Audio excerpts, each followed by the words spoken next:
Welcome to Seven Trumpets Prepper, and this is going to be part one of a three-part series that we've titled All About MAGs. This first video is going to be about why you should form a MAG, and this is really going to cover the thought process that most people would have about why should I get others together and what benefit is it to me. This is really going to break that down for you, because people think that they can save themselves when disaster strikes, and most often you can get yourself out of dangerous areas and a dangerous situation from time to time. But when calamity is all around, the people next to you are going to be the ones that you better be ready to lean on, and they better be ready to lean on you, because you are going to need each other. We're about to enter the most turbulent times in history of humanity, and we need to be prepared to help one another. Now, with that said, the first thing I would like to read to you is, in Scripture, to begin with, you need someone that is morally and mentally upright. And now, I always look at prepping from a biblical perspective. So whenever you go to form a MAG, whether it's you or someone else, whoever is the leadership, someone needs to be appointed in the MAG to guide things along. I'm not saying boss everyone around, but I'm saying be the cornerstone that helps hold the MAG together. And with that said, in Deuteronomy chapter 1 verse 16, it says, "And I commanded you judges at that time, saying, when hearing between your brothers, judge righteously between a man and his brother, or the stranger who is with him. Do not show partiality in right ruling. Hear the small as well as the great. Do not be afraid of anyone's face, for the right ruling belongs to Elohim. In the case which is too hard for you, bring it to me, and I shall hear it." And it also says, "And I commanded you at that time all the words which you should do." And Moshe laid out for the people of Israel a long time ago that there should be leadership over them, and that for the case that was too hard for them, it was to be brought to him, and he would take it to the Most High. Now, in our world that we live in and the time frame that we live in, we're all going to have to use the best mental judgment we can, and it should be guided by the Scripture first and foremost. But someone in your MAG is going to need to be the leadership, and you need to respect that individual, and you need to stand behind them. And they need to be someone of moral and mental uprightness, that they know how to conduct themselves, and especially in a crisis. Now, with all that said, forming a MAG, why should I do it? Well, number one is, whenever calamity strikes, the comfort that you have knowing that there's others around you that not only have a great skill set and know how to react in a hazardous situation with positivity and help one another, there's a peace that you'll gain from that is hard to ever ascertain alone. Yahweh gives us peace in this world through His Word and through belief in His Son. But one thing that gives us earthly peace is one another. And we are in this together. And I want to be in it to win it. I want to see my community saved. And I want to see you help your community save as many as possible, because death is a horrible thing. And I've lost loved ones. I've been right there and seen a loved one die in front of me in the ICU, and it is one of the most graphic, bloody, saddest things I've ever seen in my life, and I don't want to ever experience it again with anyone or anyone else experience it. We need to reach out to each other. The Scripture commands us to love one another.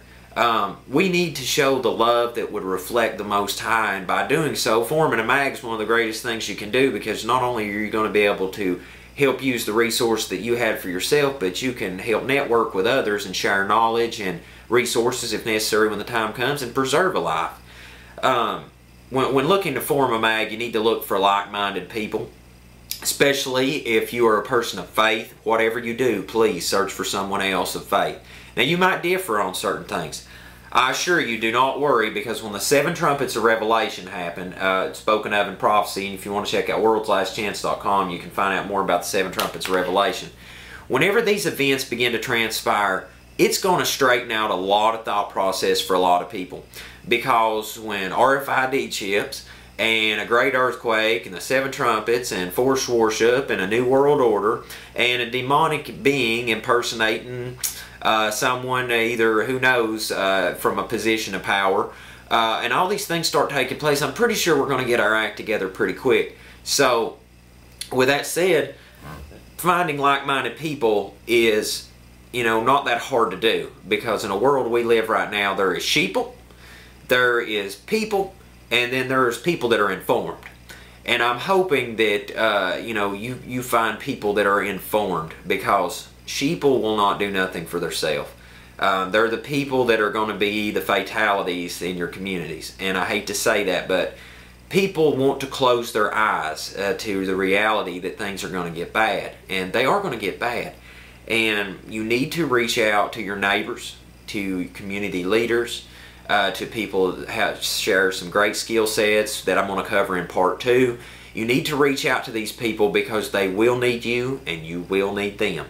And if you work together now and solidify skill sets back and forth and help share knowledge, when the time comes, things will fall into place one by one, that you all will know what you need to do, and you will effectively carry it out to help each other. And, grid goes down, pandemic, 7 trumpets, whatever takes place, if you work together now and get these things laid into place, when the time comes, it will gel together, and you will be able to carry on your life with some point of sanity, with some point of peace, as opposed to knowing that you are all on your own, as that we've seen with like Katrina, and people were left stranded, as we've seen with Sandy, and FEMA left them hanging. I hate to say that, but I mean, the facts are the facts. And nobody's going to come for you, at least for a while. And in the meantime, who is the most viable candidate to be a help to you? That's right, your neighbor next door, the friend down the road, the friend across town, the doctor that you met at the ER a month ago and made friends with, the utility contractor guy that just done the work on your house, and you and him shared, like-minded thoughts with each other. These are the people that are going to be the greatest asset to help you. The veteran down the road that saw what the worst situation in warfare could have done, and you and him were friends for a long time, and he's taught you how to protect yourself. These are the people that are going to be the greatest value and asset to you. And to form a MAG doesn't mean that you're forming a militia. It doesn't mean that you're a kook fringe person. You don't think that there's MAGs out there? I'll tell you some mutual assistant groups. A church. That's right. People go to a church to worship, but they mutually assist each other if they were in need, or they should, unless they're hypocritical modern day Christians. But they should reach out and help each other. Alright, so there's one mutual assistance group. What about community volunteer groups? That's a mutual assistance group. People come from around your community to come together to carry out good deeds to help others in your community. Now see, prepping's the same situation. The only difference is, instead of going somewhere and putting someone's house up, helping build a house for somebody that's in need, or take food to someone from a church, because they're in need. When the time comes, you're being prepared with food, sanitation, energy, and all these things to help your neighborhood and those that would come to your bug out location. That's the difference between prepping as a MAG. Now, there is some things you're going to have to address that won't be pretty, such as dealing with marauders and dealing with death and dealing with sickness. These are things that, a societal MAG, such as, like I've said, a community organization helping people, or a church, these things you don't really get to in depth on, but the time's going to come when we'll need each other. And I know I've kind of rambled on, but forming a MAG is very important, and we'll get more into the bread and butter of it in part 2 and part 3. But you need to reach out to your friends and neighbors and relatives, because there's a lot of like-minded people out there.